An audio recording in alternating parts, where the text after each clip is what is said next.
আসসালামু আলাইকুম ষষ্ঠ শ্রেণীর সুপ্রিয় শিক্ষার্থীবৃন্দ, আশা করছি তোমরা সকলে ভালো আছো। আজকে শুরু করব তোমাদের বিজ্ঞান অনুশীলন বইয়ের 99 নম্বর পৃষ্ঠা থেকে। ছকটি আমরা পূরণ করব। চলো শুরু করি। মূল ভিডিওতে যাওয়ার আগে আপনাদের সকলের কাছে অনুরোধ থাকবে আমাদের যে আরো অন্যান্য চ্যানেলগুলো রয়েছে ওই চ্যানেলগুলোকে সাবস্ক্রাইব করে দেওয়া।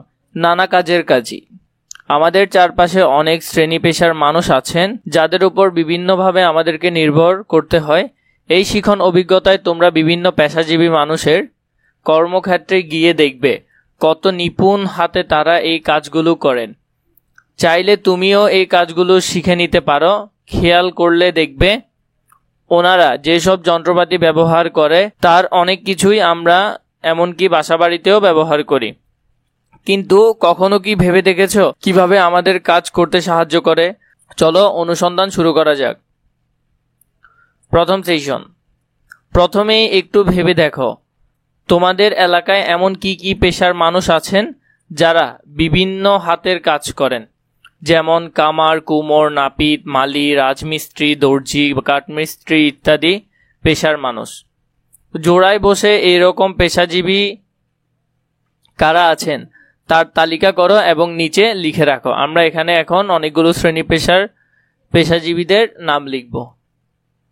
প্রথমে রয়েছে কৃষক, জেলে, তাঁতি, ব্যবসায়ী, শ্রমিক, মুচি, ফেরিওয়ালা, চালক, শিক্ষক,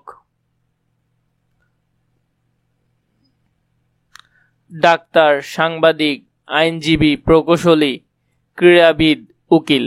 এবার ভেবে দেখো এই পেশাজীবীরা তাদের কাজের সুবিধার্থে কি ধরনের যন্ত্র ব্যবহার করেন।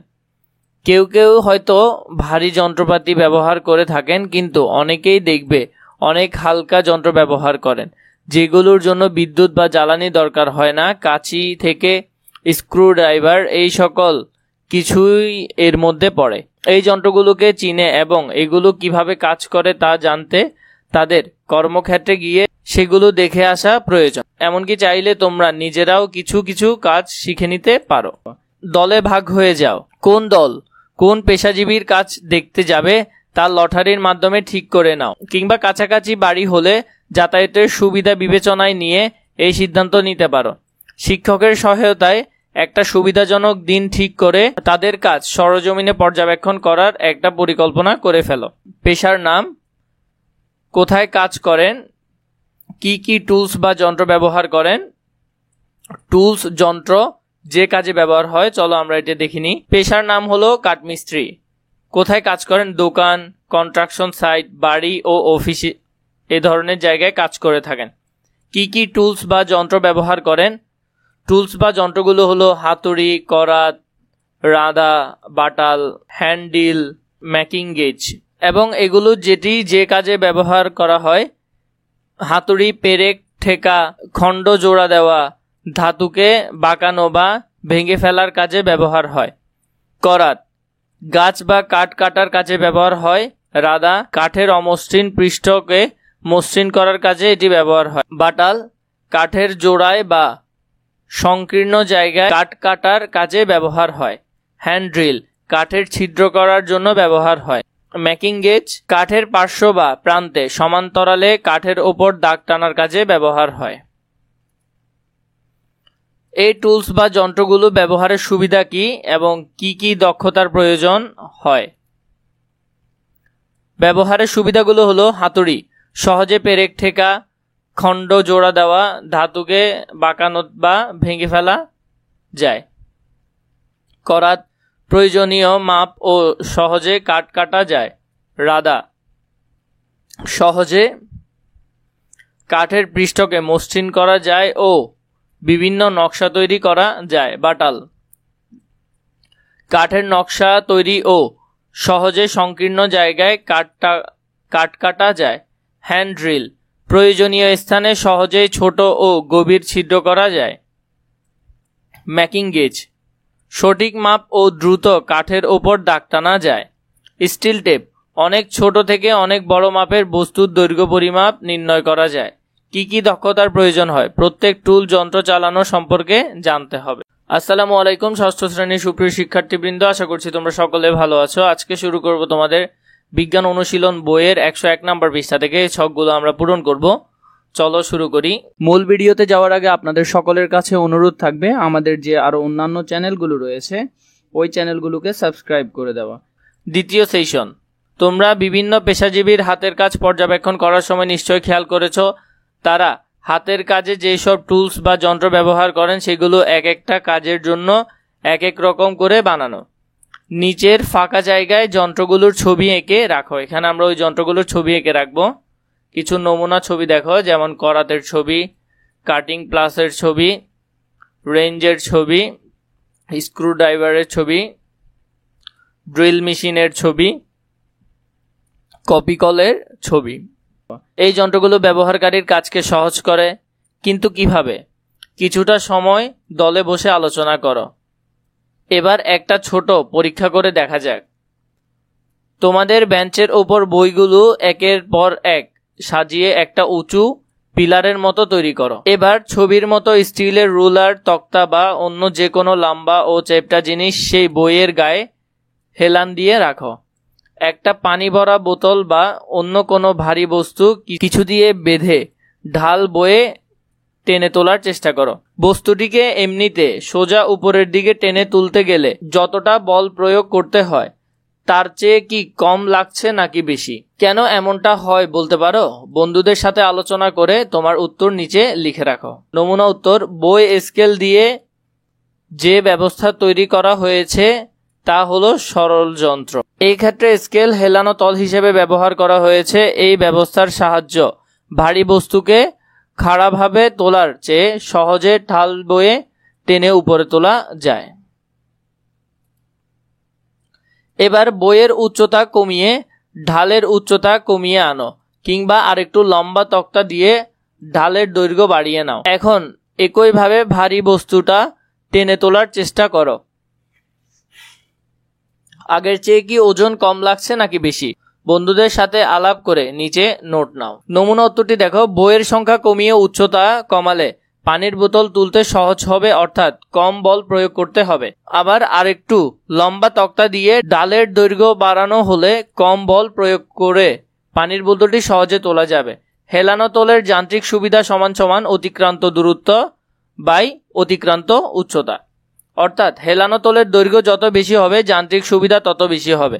যান্ত্রিক সুবিধা বেশি অর্থ কাজ সহজ। এবার একটু ভেবে দেখো, ঢালটা ঠিক কতটুকু বাঁকা হলে ভারী বস্তু সবচেয়ে সহজ ওঠানো যাচ্ছে। বোঝার সুবিধার জন্য কয়েকটা রাবার ব্যান্ড জোগাড় করে নাও। ভারী বস্তুটিকে টেনে তোলার সময় রাবার ব্যান্ড দিয়ে বেঁধে নাও। এবার বই কমিয়ে ঢালের উচ্চতা কম বেশি করে দেখো। ঢালটা কত ডিগ্রি কোণে রাখলে সবচেয়ে কাজের হয়? রাবার ব্যান্ডগুলো সবচেয়ে কম প্রসারিত হলে বুঝবে সবচেয়ে কম টান পড়ছে। চাঁদা দিয়ে ঢালের কোণ মেপে এখানে লিখে রাখো। নমুনা উত্তরটি দেখো। ঢাল হিসেবে ব্যবহার করা তক্তার দৈর্ঘ্য হলো 20 সেন্টিমিটার। যখন তক্তাটি সবটুকু দৈর্ঘ্যের ঢাল হিসেবে ব্যবহার করা হয় এবং বইয়ের উচ্চতা কমিয়ে মাত্র একটি বইকে রাখা হয়, তখন পানির বোতলটি তোলা সবচেয়ে সহজ মনে হয় এবং এই ক্ষেত্রে রাবার ব্যান্ডগুলো সবচেয়ে কম প্রসারিত হয়। চাঁদা দিয়ে ঢালের কোণ মেপে দেখানো যায় এটি 3 ডিগ্রি। ঢাল এবড়ো তেবড়ো হলে কি কষ্ট কম হবে নাকি বেশি হবে? এই উত্তরটি দেখো। ঢাল এবড়ো তেবড়ো হলে এর উপর দিয়ে কোনো বস্তুকে টেনে তুলতে গেলে বেশি ঘর্ষণ বলের সম্মুখীন হতে হয়। ঘর্ষণ বল সর্বদা আমাদের প্রয়োগ করা বলের বিপরীত দিকে ক্রিয়া করে, ফলে ঘর্ষণ বলের বিরুদ্ধে কোনো বস্তুতে টেনে তুলতে অধিক পরিমাণ বল প্রয়োগ করতে হয়, অর্থাৎ ঢাল এবড়ো থেবড়ো হলে কষ্ট বেশি হতো। আসসালামু আলাইকুম ষষ্ঠ শ্রেণীর সুপ্রিয় শিক্ষার্থীবৃন্দ, আশা করছি তোমরা সকলে ভালো আছো। আজকে শুরু করব তোমাদের বিজ্ঞান অনুশীলন বইয়ের 103 নম্বর পৃষ্ঠা থেকে। এই ছকগুলো আমরা পূরণ করব। চলো শুরু করি। মূল ভিডিওতে যাওয়ার আগে আপনাদের সকলের কাছে অনুরোধ থাকবে আমাদের যে আরো অন্যান্য চ্যানেলগুলো রয়েছে ওই চ্যানেলগুলোকে সাবস্ক্রাইব করে দেওয়া। তৃতীয় সেশন, বাসা থেকে বিভিন্ন ধরনের সরল যন্ত্র সম্পর্কে জেনে এসেছো নিশ্চয়ই। এবার জোড়ায় বসে অনুসন্ধানী পাঠ বই থেকে যেসব সরল যন্ত্রের কথা জেনেছো সেগুলো আলোচনা করে আরেকবার ঝালাই করে নাও। এবার ভেবে দেখো তোমার প্রতিদিনের জীবনে কি এই বিভিন্ন ধরনের সরল যন্ত্রের কোনো ব্যবহার দেখছো? নিজেরা আলোচনা করে নিচের ছকে টুকে নাও।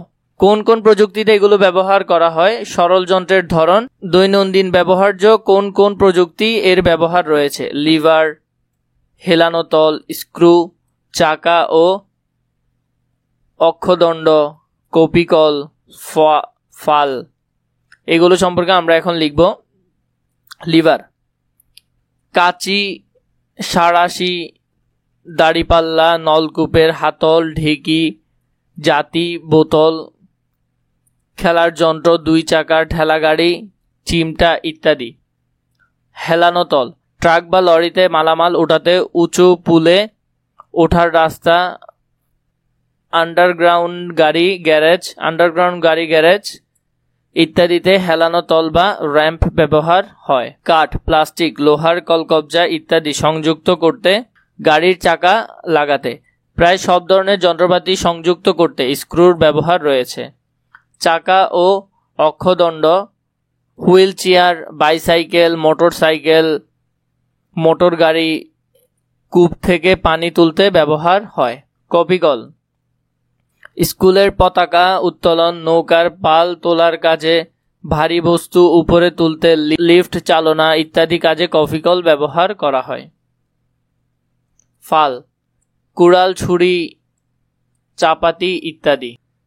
বিজ্ঞান অনুশীলন বইয়ের 104 নম্বর পৃষ্ঠা থেকে এই ছকটি আমরা পূরণ করব। চলো শুরু করি। মূল ভিডিওতে যাওয়ার আগে আপনাদের সকলের কাছে অনুরোধ থাকবে আমাদের যে আরো অন্যান্য চ্যানেলগুলো রয়েছে ওই চ্যানেলগুলোকে সাবস্ক্রাইব করে দেওয়া। আবার আগের আলোচনায় ফিরে আসা যাক। তোমরা তো বিভিন্ন পেশাজীবী কি কি যন্ত্র ব্যবহার করে সেই সম্পর্কে তথ্য সংগ্রহ করছো। এখন ভেবে দেখো, তোমরা যে পেশাজীবী যন্ত্রপাতির কথা উপরের ছকে লিখেছ তার মধ্যে কি সরল যন্ত্র ব্যবহার আছে? এর মধ্যে কোনটা কোন ধরনের সরল যন্ত্র মধ্যে পড়ে? জোড়ায় আলোচনা করে নিচের ছকে লেখো। লেখা হয়ে গেলে ক্লাসের বাকিদের কাছ থেকে শোনো তারা কি লিখছে। তুমিও যুক্তিসহ নিজের মতামত সবাইকে জানাও।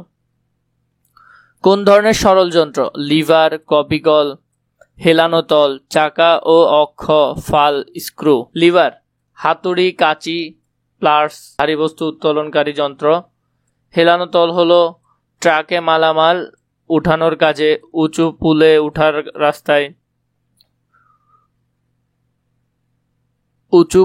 উঠার রাস্তায় র্যাম্প, ভারী কাঠকে উপরে উঠানোর যন্ত্র। ফাল, কড়া, ছুরি, খুর, ব্লেড, স্ক্রু, কাঠ, প্লাস্টিক, লোহার কলকবজা ইত্যাদি যন্ত্রপাতি সংযুক্তিকারী যন্ত্র। তোমাদের বাসাতেও একটু খেয়াল করলে দেখবে অনেক ধরনের সরল যন্ত্র আছে। আজ বাসায় গিয়ে সেগুলো খুঁজে বের করে নিচের ছকটা পূরণ করবে। একটি উদাহরণ দেওয়া হলো। আর পরের সেশনের জন্য যে কোনো 3 ধরনের সরল যন্ত্র বিদ্যালয়ে নিয়ে আসবে। আনার সময় যন্ত্রগুলোতে তোমার নিজের নাম অথবা রোল লিখে নিতে পারো যাতে অন্যদের সঙ্গে মিশে না যায়। সরল যন্ত্রের নাম, ধরন, যে কাজে ব্যবহার হয়। চাকু, ধরন হলো ফাল, ফল কাটতে ব্যবহার হয়। কপিকল, ধরন হলো কপিকল, কুয়া থেকে পানি তুলতে ব্যবহার হয়। 3 হলো ফ্যান, চাকা বা অক্ষ, বাতাস প্রবাহ করতে ব্যবহার হয়। স্ক্রুড্রাইভার, স্ক্রু নাট লাগাতে বা খুলতে ব্যবহার হয়। স্লাইড, হেলানো তল, মোটর সাইকেল তুলে রাখতে ব্যবহার হয়। নলকূপের হাতল, লিভার পানি উত্তোলন করতে ব্যবহার হয়। ফাল, সবজি ও মাছ মাংস কাটতে ব্যবহার হয়। আসসালামু আলাইকুম ষষ্ঠ শ্রেণীর সুপ্রিয় শিক্ষার্থীবৃন্দ, আশা করছি তোমরা সকলে ভালো আছো। আজকে শুরু করব তোমাদের বিজ্ঞান অনুশীলন বইয়ের 106 নম্বর পৃষ্ঠা থেকে এই ছকটি আমরা পূরণ করব। চলো শুরু করি। মূল ভিডিওতে যাওয়ার আগে আপনাদের সকলের কাছে অনুরোধ থাকবে আমাদের যে আরো অন্যান্য চ্যানেলগুলো রয়েছে ওই চ্যানেলগুলোকে সাবস্ক্রাইব করে দেওয়া। চতুর্থ সেশন। এই সেশনের শুরুতে শ্রেণীকক্ষে কয়েকটি বেঞ্চ সাজিয়ে নিয়ে তোমাদের বাড়ি থেকে আনা সরল যন্ত্রগুলোকে সাজিয়ে রাখো। সাজানোর সময় সরল যন্ত্রগুলোর ধরন অনুযায়ী, অর্থাৎ সব লিভার গুলো একটা নির্দিষ্ট জায়গাতে, সব কপিকলগুলো একটা জায়গাতে এনে অন্য ধরনগুলোকে গ্রুপ করে সাজাও। প্রত্যেক সরল যন্ত্রকে খুব ভালো করে পর্যবেক্ষণ করো। সবগুলো যন্ত্রই কি একই রকম? যে কয়েকটি স্ক্রুড্রাইভার কিংবা কাছি এসেছে সেগুলো দেখতে কি মনে হচ্ছে সবগুলো একরকম নয়? তাহলে কেন? আকার আকৃতির পার্থক্য নিশ্চয় দেখতে পাচ্ছ। তাহলে কাজ করার ক্ষেত্রে কি আকার আকৃতি বিশেষ কোনো সুবিধা দেয়? জোড়ায় আলোচনা করে লেখো। স্ক্রুড্রাইভার হচ্ছে সরল যন্ত্র যা লিভার বলা যায়। স্ক্রুড্রাইভারের যথেষ্ট দৈর্ঘ্য রয়েছে, অর্থাৎ কিছুটা লম্বা। স্ক্রুড্রাইভার দিয়ে বল চাপ প্রয়োগ করে ঘোরালে কাজ সম্পূর্ণ হয়, অর্থাৎ কাজ সহজ হয় স্ক্রুড্রাইভার দিয়ে। ফাল, ধারালো বস্তু ও খাঁজকাটা সূচালো অংশ রয়েছে যার ফালে কাঁচি দিয়ে ধান, গম, পাট ও ঘাস কাটা যায়। ধারালো ও সূচালো অংশকে ফাল বলে। বিভিন্ন জায়গাতে রেখে লিভার বল প্রয়োগ করে এর যান্ত্রিক সুবিধা তোমার নিজেরাই এবার অনুভব করো।